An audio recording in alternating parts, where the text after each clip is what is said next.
Greetings everyone, welcome back to my channel. I hope you're having a wonderful, blessed Friday. So here is your fourth stimulus check update and daily news report. In today's video, I will be covering what we know so far about this fourth round of stimulus checks, including how much it will be and how soon you could expect to receive a fourth stimulus payment. There is a lot of good news, everyone. Thank you so much for being here. I will be announcing the winner of the $75 Amazon gift card giveaway in a video later tonight. You can still enter the giveaway. All you'll have to do is subscribe to my channel, like this video, share the video, and also comment below. Thank you so much. Alrighty everyone, so Republican Senator Mitt Romney and Democratic Senator Kyrsten Sinema are actually teaming together to increase the federal minimum wage. This is really awesome news, everyone. Democratic lawmakers in the Senate definitely tried their hardest to have a minimum wage hike included in the $1.9 trillion American Rescue Plan. But ultimately, Senate Democrats were forced to abandon plans that would help raise federal minimum wage. In the beginning of March, the Senate parliamentarian announced that the proposed federal minimum wage increase did not meet the requirements that lawmakers had to follow to pass through the stimulus bill without any Republican support. It is really a blessing how lawmakers still want to work on increasing the minimum wage. Sinema and Mitt Romney are still working on putting together a bill. Senator Romney has not yet provided official details on the proposal, but Mitt Romney did note that he and Sinema had largely reached a common agreement. Romney said, in reference to a bipartisan group of 20 senators, "We're negotiating a minimum wage proposal which we would ultimately take to our group of 20 and see how they react to it, and then we can go from there." Mitt Romney also wouldn't provide the exact timeline or what the minimum wage would be raised to. Please, everyone, leave your comments and thoughts in the comment section below. What do you think that the federal minimum wage should be raised to? Democratic Senator Joe Manchin also had something to say about Romney and Sinema's new proposal. So back in March, Joe Manchin voted against the $15 minimum wage provision in the relief bill, even though the 250,000 West Virginians would benefit from the increase.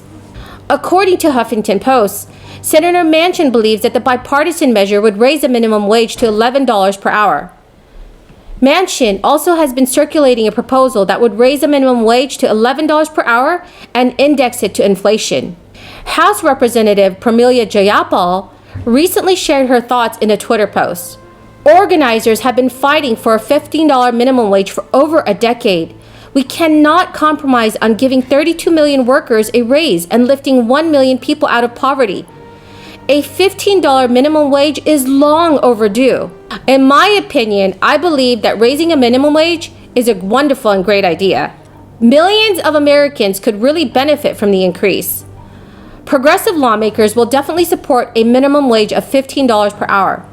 However, Republican lawmakers would also need to support the provision. I have noticed that many of you have been forgotten about by the Internal Revenue Service.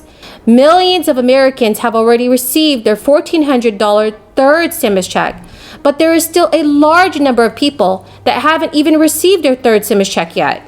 According to USA Today, if you are eligible to receive a third payment but never received one, you can claim the recovery rebate credit on your 2021 returns next year. If you are left out from round 3 because your 2020 tax return hasn't yet been submitted or processed in time, then you should be able to claim a credit on your 2021 taxes. I know that claiming the recovery rebate credit is not ideal, but the IRS has not provided any new updates on the SSI, SSDI, RRB, VA, and survivors beneficiaries that haven't received their third stimulus payment yet.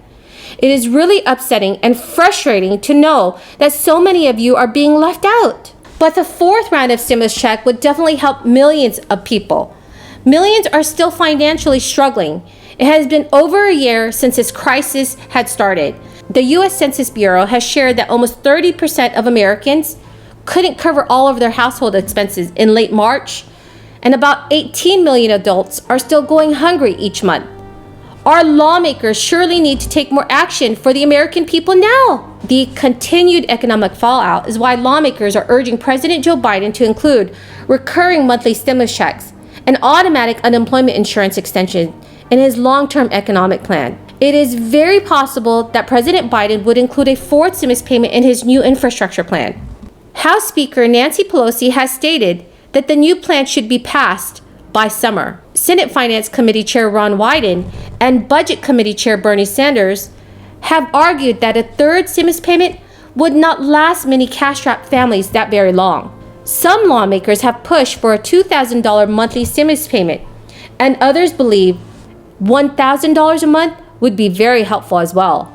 Now, on the retail sales number, it's funny that this 9.8% month to month is actually a little bit lighter than some of the whisper numbers we'd heard. Some of the high frequency data suggested maybe we'd be in double digits. One reason why that may not be true is the stimulus checks, more of them went out in the second half of the month. So that suggests that we could have additional strength in the months ahead. But some of these numbers are absolutely crazy. 15% on motor vehicles. 12% on building materials and supplies. Gas station sales up 10.9%. Clothing up 18%. So you see what people do with their checks. Sporting goods and hobbies up 23%. Then you have that non-store retailers thing is 6%. What's interesting about that is perhaps there's a suggestion that more people are actually going out to stores rather than spending all of that extra money online or through delivery. So some good stuff happening in the economy. One thing I do want to mention is inside the Empire State Index, a lot of big increases in the cost components of those. So that's something to watch. We do know manufacturing costs are rising, and we're watching to the extent to which they're passed along. Some of this could be inflation in the retail numbers here. We'll be watching that to see that. But we do see rising component costs, rising costs for manufacturers in the Empire State Index this morning. Becky, that's the rundown. Hey, Steve, just in terms of those big gains that you're seeing, the huge jump in things like auto sales, retail sales on those levels, I just wonder how much of that is because of increases in volumes and how much of it is because there are no discounts. Anecdotally, you hear that there just aren't discounts for new cars, for used cars, for clothing. They don't have to discount it right now. Furniture, there's so much demand for those things that we haven't seen sales on so many of those items in forever.